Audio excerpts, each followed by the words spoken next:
बिस्मिल्लाहिर्रहमानिर्रहीम। अस्सलामु अलैकुम। असद उमर साहब की पेशी हो चुकी, उनसे सवाल जवाब हो चुके। FIA के सामने वो पेश हुए और FIA के सरबरा वाजिद ज़िया समेत दीगर अरकान मौजूद थे और वहाँ उनसे तकरीबन बताया जा रहा है 40 से 45 मिनट तक सवाल जवाब का सिलसिला जारी रहा।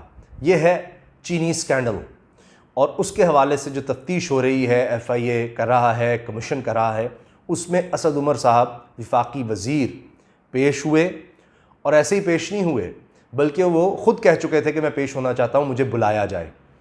अब अगली बारी है उस्मान बुज़दार साहब की। वज़ीर आला पंजाब उस्मान बुज़दार साहब को भी तलब कर लिया गया है और वो भी पेश हो रहे हैं। अब इन दोनों को इसलिए बुलाया गया, असद उमर साहब तो ख़ुद गए हैं क्योंकि पिछली दफ़ा जब शाहिद खाकान अब्बासी साहब साबिक़ वज़ीर आज़म मुस्लिम लीग नून के सीनियर रहनुमा, वो जब FIA के सामने गए थे और उन्होंने कहा था जी हमें बुलाया जाए, हम कुछ बातें कहना चाहते हैं, तो बस जाकर यही कहा बाद में आकर मीडिया में कि जी ECC के जो चेयरमैन थे, यानी उस वक्त वज़ीर ख़जाना थे असद उमर, उनको बुलाया जाए और वज़ीर आज़म को भी बुलाया जाए। तो इसके बाद असद उमर ने कहा था कि जी मुझे बुलाया जाए, मैं इकनॉमिक कोऑर्डिनेशन कमेटी का चेयरमैन था, उस वक्त वफाकी वज़ीर था और ECC ने इजाज़त दी थी कि इसको एक्सपोर्ट किया जाए, चीनी को एक्सपोर्ट किया जाए। अब इसी हवाले से उनको बुलाया गया था। उनसे सवाल किए गए थे कि जब इतनी सरप्लस नहीं थी, यानी बहुत ज़्यादा ज़रूरत से ज़्यादा चीनी नहीं थी, तो फिर एक्सपोर्ट की इजाज़त क्यों दी गई। बुनियादी ये चीज़ थी कि फिर आपने एक्सपोर्ट की इजाज़त दे दी, उससे मुल्क में कमी हो गई और फिर चीनी का बहरान आ गया। अब इसके जवाब देने के लिए वो गए थे और इसी लिहाज से क्योंकि वज़ीर आला पंजाब ने भी सब्सिडी दी थी शुगर मिल्स मालिकान को, शुगर मिल्स को, तो उस लिहाज से उनको भी तलब किया गया, उनसे भी सवाल जवाब होंगे। लेकिन अब इसी तरह से मुराद अली शाह साहब को भी बुलाया जा सकता है, उनकी भी बारी आनी है, तो फिर क्या होगा। इसीलिए पहले इन दोनों को बुला लिया गया है।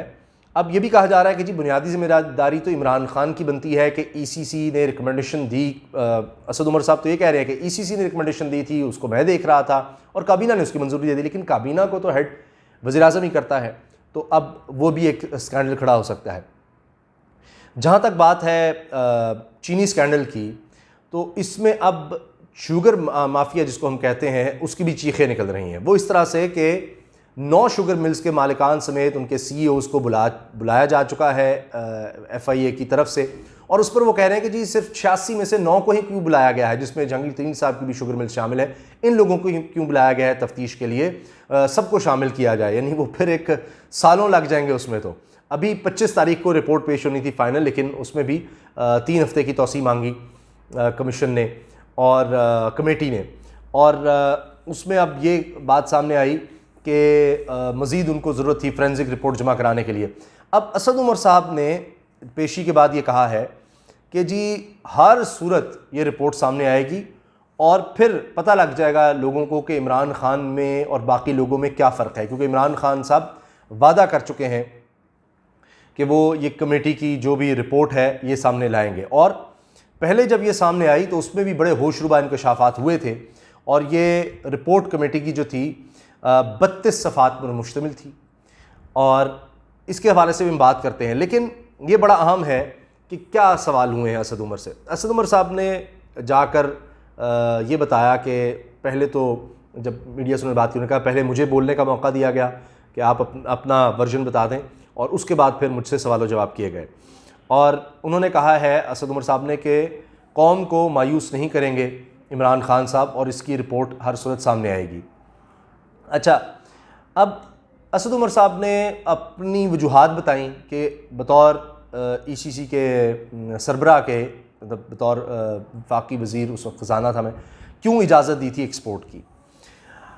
इसके अलावा ये अब असद उमर साहब ने कहा है कि जब ये रिपोर्ट आ जाएगी फ़ाइनल तो पता लग जाएगा कि आखिर ये कीमतें जो बढ़ी थीं क्यों बढ़ी थी। ये फोरेंसिक रिपोर्ट के बाद आ जाएगा, कौन कौन इसमें मुलव्वस है, ये चीज़ सामने आ जाएगी। अब असद उमर साहब को कहा जाता है कि जहांगीर तरीन के एंटी ग्रुप है, बहरहाल वो ये बातें कर रहे हैं। और ये भी उन्होंने कहा है पेश होने के बाद कि जी ये भी रिपोर्ट में सामने आ जाएगा कि क्या स्मगल की गई थी चीनी, मुल्क से गैर कानूनी तौर पर स्मगल हुई और उसकी वजह से भी फिर कीमतें बढ़ी। ये सब पता लग जाएगा कि किस किस ने स्मगलिंग की और क्या क्या होता रहा। फिर ये भी बात उन्होंने बताई है कि ये जब रिपोर्ट सामने आ जाएगी तो उसके बाद फिर आगे कार्रवाई की जाएगी, फर्दर कार्रवाई उसके बाद ही होनी है। इस रिपोर्ट के हवाले से मैं आपको बता दूं कि इमरान खान साहब ने जब ये कीमतें बढ़ी थी आटे और चीनी की, तो उसके बाद कहा था कि जी मैं छोड़ूंगा नहीं किसी को जिसने भी ये जानबूझकर कीमतों में इजाफा किया है। और इसी हवाले से उन्होंने एक हाई पावर्ड कमेटी बनाई थी एक तरफ, और उसमें FIA के डायरेक्टर शामिल थे। आटे के लिए भी उन्होंने कमेटी बनाई थी और चीनी की ये जो कीमतें बढ़ी थी उसके लिए भी। उसमें FIA के डायरेक्टर जनरल थे, उसमें इंटेलिजेंस ब्यूरो के सीनियर ऑफिसर थे, उसमें डायरेक्टर जनरल एंटी करप्शन शामिल थे पंजाब के, यानी इन सब ने इन्वेस्टिगेट करना था। 32 सफ़ात की रिपोर्ट में जो चंद अहम चीज़ें सामने आईं, एक तो ये कि शुगर की एक्सपोर्ट नहीं होनी चाहिए थी, 30% इसकी वजह से प्राइसेस बढ़ गई थी। फिर उन्होंने कहा कि जो शुगर माफिया है या एक्सपोर्टर्स जिनको आप कहें, उन्होंने 2 तरीक़ों से लूटा मुल्क को। एक तो ये कि उन्होंने सब्सिडी हासिल की एक्सपोर्ट करके गवर्नमेंट से, और जो आम आदमी है वो जो टैक्स पे करता है उससे फिर हुकूमत पाकिस्तान ने उनको सब्सिडी दी। दूसरा ये कि उन्होंने फिर प्रॉफिट भी ज़्यादा बनाया, क्योंकि यहाँ कम हो गई चीनी और उसकी कीमतें ऊपर चली गई पाकिस्तान में भी, तो बाहर बेच के भी पैसा कमाया एक्सपोर्ट के ज़रिए, उस पर सब्सिडी लेकर भी और यहाँ पर कीमतें बढ़ाकर भी। अब इसमें रिपोर्ट में ये चीज़ भी सामने आई थी कि जिन लोगों ने सबसे ज़्यादा फ़ायदा उठाया है उसमें तहरीक इंसाफ के जहांगीर तरीन साहब थे, और फूड सिक्योरिटी के उस वक्त फूड सिक्योरिटी के वफाकी वज़ीर थे खुसरो बख्तियार साहब, उनको बहुत ज़्यादा फ़ायदा हुआ, और मुनिस इलाही साहब को मुस्लिम लीग काफ के जो रहनुमा है उनको भी बहुत ज़्यादा फ़ायदा हुआ था। और सिर्फ ये जो 2 हैं जहांगीर तरीन और खुसरो बख्तियार, इन्हीं को ही 1 अरब रुपए से ज़्यादा का फ़ायदा तो सिर्फ इन्हीं को हुआ था, जो कि कुल जो फ़ायदा दिया गया उसका 41% बनता है। अब शुगर मिल ओनर्स जो हैं उन्होंने, एक तो ये रिपोर्ट कह रही है कि उन्होंने बहुत ज़्यादा फ़ायदा उठाया अपना सियासी असर व रसूख इस्तेमाल करते हुए, और उन्होंने फ़ैसले करवाए जो उनका असर व रसूख था सियासी तौर पर उसका फ़ायदा उठाते हुए, और उन्होंने ज़्यादा से ज़्यादा इस सूरत हाल से मुनाफा कमाया, फ़ायदा उठाया। ये चीज़ें अब रिपोर्ट में थी और इसी वजह से असद उमर साहब पेश हुए थे। अब जिस तरह मैंने कह दिया कि सिर्फ ये लोग पेश हो रहे हैं, वज़ीर आला से जो पूछा जा रहा है कि जी 15 मिलों को आपने तकरीबन 3 अरब रुपए की सब्सिडी दी, वज़ीर आला पंजाब उस्मान बुज़दार साहब से ही पूछा जाना है।